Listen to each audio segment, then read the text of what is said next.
Hey guys, hari ini I nak share with you how I do my skincare routine with Well Nature products.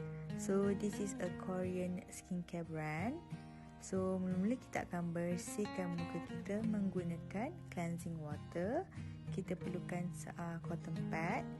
Cleansing water ni ada pump tau atas dia. So kita pump je atas tu sampai air dia keluar.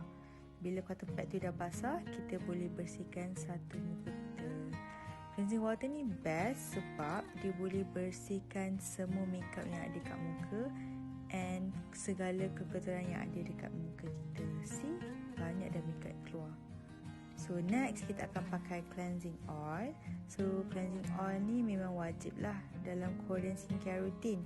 Kita akan gunakan cleansing oil ni dekat seluruh muka kita. Sambil tu kita akan urut-urut muka kita.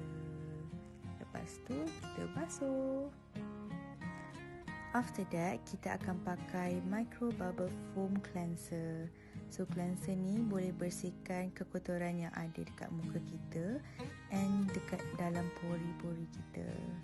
Cleanser ni best sebab dia tak keringkan kulit, dia tak buat kulit kita rasa tegang and dia sesuai untuk semua jenis kulit including sensitive skin. Lepas tu kita akan pakai toner. Toner ni kita spray je satu muka. Lepas tu kita akan dab. Kulit akan terus rasa fresh and lembap. Next kita akan pakai essence.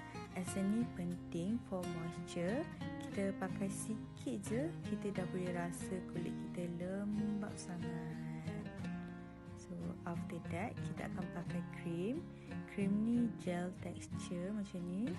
Dia akan lock all the moisture in our skin. So kulit kita akan rasa lembap je sepanjang hari. Last sekali kita pakai lip balm. Yang ni moisturizing lip balm. Yang ni pula lip balm untuk gluekan lips kita. So this is the result after pakai skincare from Well Nature. Kulit akan rasa lembap je sepanjang hari and I love it so much. So this is my favorite 3 products. Ni pula produk for giveaway. So don't forget to join. Bye.